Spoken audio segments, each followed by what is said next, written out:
ایک صحابی نماز کی ہر رکعت میں سورہ اخلاص ضرور پڑھتے تھے اور اس کے بعد کوئی دوسری سورت پڑھتے تھے۔ رسول اللہ صلی اللہ علیہ وسلم نے ان سے سوال کیا کہ وہ ایسا کیوں کرتے ہیں، تو انہوں نے کہا مجھے اس سورت سے بہت محبت ہے۔ رسول اللہ صلی اللہ علیہ وسلم نے فرمایا اس سورت سے تمہاری محبت نے تمہیں جنت میں داخل کر دیا۔ بسم اللہ، الحمدللہ۔ آؤ قرآن سمجھے آسان طریقے سے۔ آج میں آپ کو سکھانے والا ہوں سورہ اخلاص، یعنی قل هو اللہ احد۔ سورہ اخلاص کا ترجمہ سکھاؤں گا، اس میں آنے والی ساری گرامر سکھاؤں گا، اس کے بارے میں کیا کیا حدیث ہے وہ ساری آپ کو بتاؤں گا، اور اس سورہ میں اللہ ہمیں کیا آرڈر دے رہا ہے اور اللہ ہم سے کیا چاہتا ہے، وہ ساری بات انشاءاللہ آج میں آپ کو سکھانے والا ہوں۔ تو ویڈیو کو پورا دیکھتے رہیے، بنے رہیے میرے ساتھ۔ نبی صلی اللہ علیہ وسلم نے فرمایا تم میں سے بہترین شخص وہ ہے جو قرآن سیکھے اور سکھائے۔ تو آئیے شروع کرتے ہیں آج کی کلاس۔ اعوذ باللہ من الشیطان الرجیم، بسم اللہ الرحمن الرحیم۔ قل هو اللہ احد اللہ الصمد لم یلد ولم یولد ولم یکن لہ کفوا احد۔ یہ سورہ بہت چھوٹی ہے، پڑھنے میں بہت آسان ہے، لیکن اس کا مضمون بہت بڑا ہے اور یہ قرآن کی سب سے امپورٹنٹ صورتوں میں سے ایک ہے۔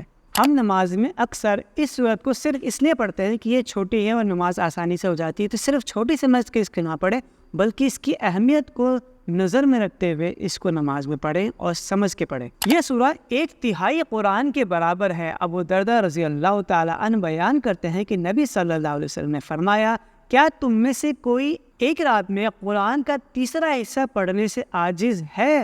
تو صحابہ کرام کہنے لگے قرآن کا تیسرا حصہ کس طریقے سے پڑھا جا سکتا ہے؟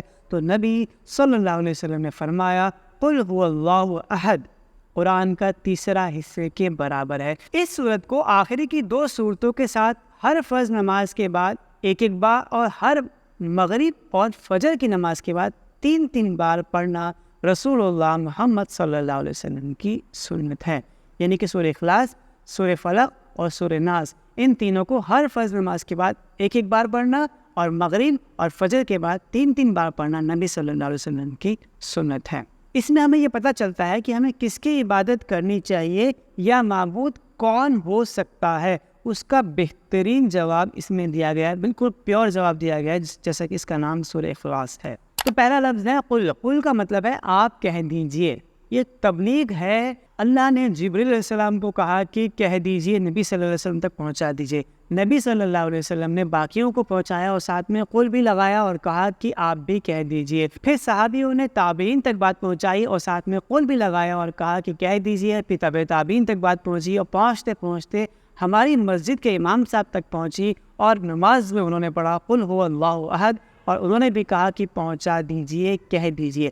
یعنی کہ ہر انسان جو بھی قرآن کو پڑھے، جو بھی سورہ اخلاص کو پڑھے، اس کی ذمہ داری ہے کہ وہ کہہ دے، اس بات کو آگے پہنچا دے۔ یہ بات ایسی ہے کہ پہلے پڑھو، سمجھو اور اسے آگے پہنچاؤ۔ قرآن میں 332 بار قل کا لفظ آیا ہے، تو یہ بہت امپورٹنٹ ہے۔ اسی کی جیسے لفظ اور بھی آتے ہیں قرآن میں، جیسے قالا اس نے کہا، اور قالو انہوں نے کہا، اور یقولو وہ کہتا ہے۔ ایسے لفظ اسی پیٹرن پر آتے رہتے ہیں۔ قل کا مطلب کہنے سے، آپ یہ سمجھ لیجیے۔ ہوا کا مطلب وہ، جیسے کہ اس سے پہلے کی لیسن میں آپ کو بتا چکا ہوں، ہوا کا مطلب وہ، اللہ، اللہ کا نام ہے۔ کہو کہ وہ اللہ ہے، ایک ہے، اکیلا ہے، اس کے جیسا کوئی نہیں، ذات میں ایک ہے۔ اللہ ایک ہے، اکیلا ہے، اس کو ماں باپ بھائی بہن بیٹا بیٹی کوئی نہیں ہے۔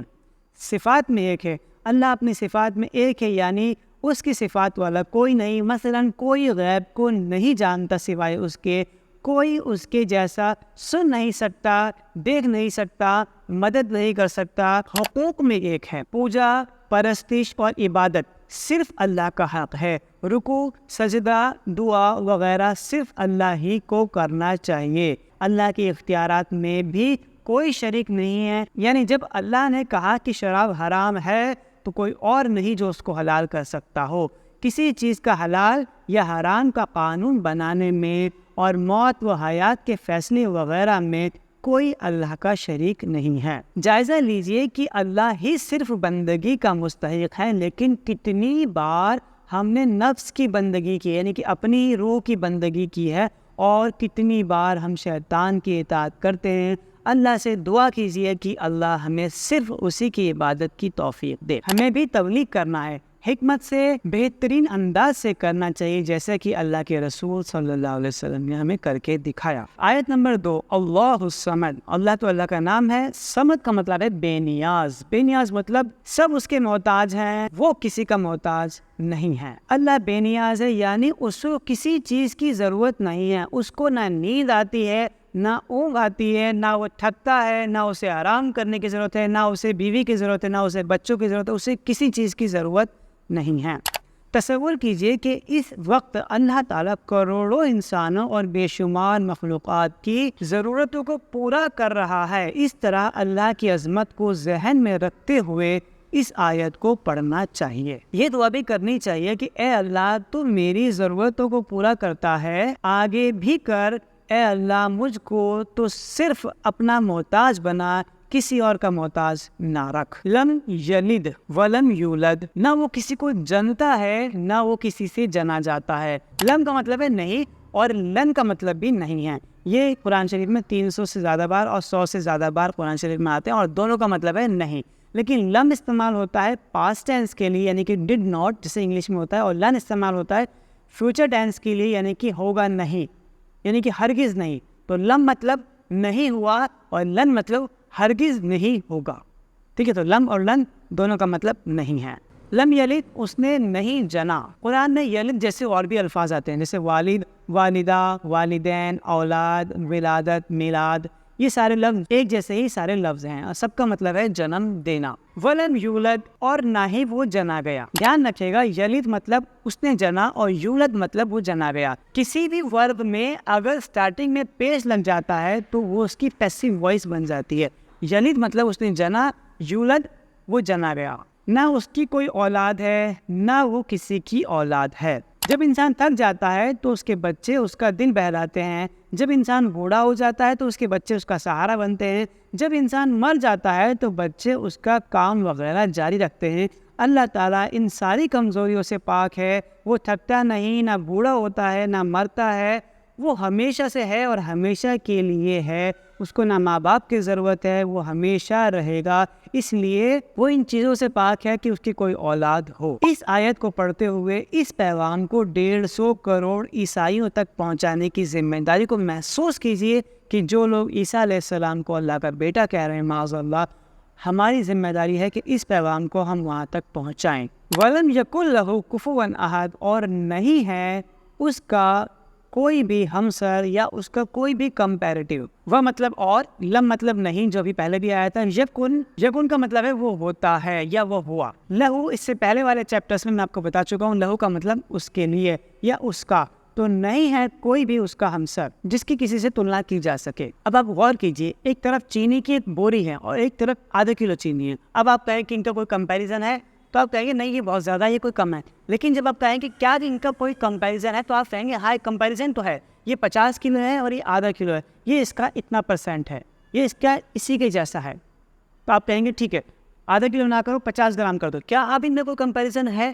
ہاں، ان میں ابھی بھی ایک کمپیریزن ہے، یہ اس کا اتنا حصہ ہے۔ کچھ بھی کر دیجیے، چینی کا ایک دانہ لیجیے اور ایک طرف 100 کلو چینی ہے، کیا ان کا کوئی کمپیریزن ہے؟ ہاں، ابھی بھی ان کا کمپیریزن ہے۔ یہ دونوں ایک ہی صفات رکھتے ہیں، دونوں میٹھے ہیں، دونوں کہیں نہ کہیں ایک نہ ایک کیلکولیشن آپ کریں گے تو اس کا اتنا % ضرور نکلے گا۔ لیکن اللہ کا کوئی 1% نہیں ہے، اللہ کا کوئی 100واں حصہ نہیں ہے، اللہ کا 1000واں حصہ نہیں ہو سکتا۔ اللہ کی پاور کا 1 لاکھ ہوا، 1 کروڑ ہوا، 1 ارب ہوا، کسی بھی لیول پہ کوئی بھی حصہ نہیں ہو سکتا کسی کے پاس۔ اللہ کا کوئی بھی کمپیریزن کسی بھی لیول پہ نہیں ہو سکتا، یہ ہے اس کا مطلب۔ احد مطلب کوئی بھی یا کوئی ایک۔ ابھی اس سے پہلے قل هو اللہ میں بھی آیا تھا احد، کہو کہ اللہ ایک ہے، اکیلا ہے، اور یہاں بھی کہا گیا کوئی نہیں اس کے کمپیریٹیو میں، احد کوئی بھی نہیں۔ تو اس سے ہمیں سبق یہ ملتا ہے کہ اللہ کی عظمت دل میں ایسی چھائے کہ کوئی بھی دور دور تک اس کے کمپیریٹیو نظر نہ آئے، نہ ذات میں، نہ صفات میں، نہ حقوق میں، نہ اختیارات میں، کہیں بھی کوئی اس کے کمپیریزن کا نہیں ہے۔ کیا میرے ذہن میں کوئی اور بھی ہے جس سے میں ڈرتا ہوں، یا مجھے کسی اور سے امید ہے، یا میں اللہ کے علاوہ کسی اور کو طاقتور سمجھتا ہوں؟ اگر ایسا ہے تو ہمیں اپنے اندر چیک کرنے کی ضرورت ہے۔ اللہ سے دعا کرنی چاہیے کہ اے اللہ تو میرے لیے کافی ہو جا، یعنی میری حفاظت کر اور میری ضرورتوں کو پورا کر، اور مجھے ایسا نہ بنا کہ میں کسی اور سے توقع کروں۔ ایک صحابی نماز کی ہر رکعت میں سورہ اخلاص ضرور پڑھتے تھے اور اس کے بعد کوئی دوسری سورت پڑھتے تھے۔ رسول اللہ صلی اللہ علیہ وسلم نے ان سے سوال کیا کہ وہ ایسا کیوں کرتے، تو انہوں نے کہا مجھے اس سورت سے بہت محبت ہے۔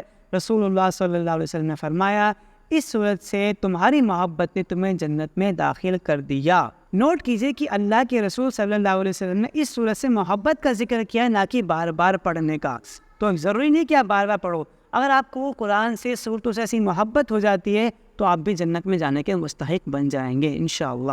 وَلَمْ يَكُنْ لَهُ كُفُوًا أَحَدٌ، اس کے جیسے معاف کرنے والا کوئی نہیں، اس کے جیسا دینے والا کوئی نہیں، اس کی جیسے ضرورتوں کا محبت سے خیال رکھنے والا کوئی نہیں۔ اللہ کے 99 نام ہیں، ہر صفت میں اس کے جیسا کوئی نہیں، نہ تھا، نہ ہے، نہ ہو سکتا ہے۔ شرک کی اور دوسری گمراہیوں کی گندگی اور گمراہی پر غور کیجیے اور اللہ کا شکر کیجیے کہ اس نے صاف پاک اور سچی بات ہم تک پہنچا دی کہ اس کائنات کا مالک کون ہے، کیسا ہے اور وہ ہم سے کیا چاہتا ہے۔ اور سوچئے کہ اگر خدا نخواستہ مجھے یہ پیغام نہ ملتا تو میں خیالات کی گندگی میں اور گمراہیوں کے ڈھیر میں پڑا رہتا اور پریشان ہی رہتا۔ اور اللہ کے اس پیغام کو پھیلانے کا پلان بھی بنائیے۔ تو آج کے سبق میں اتنا ہی۔ اگر آپ نے پچھلی ویڈیوز نہیں دیکھی ہے تو لیسن نمبر 1، 2، 3 اور 4 آپ جا کر چیک کریے اور پھر دوبارہ واپس آ کر اس لیسن کو ضرور دیکھیے، آپ کو دوبارہ بہت ساری چیزیں نئی سیکھنے کو ملیں گی۔ اور اس ویڈیو کو زیادہ سے زیادہ وہاں تک پہنچائے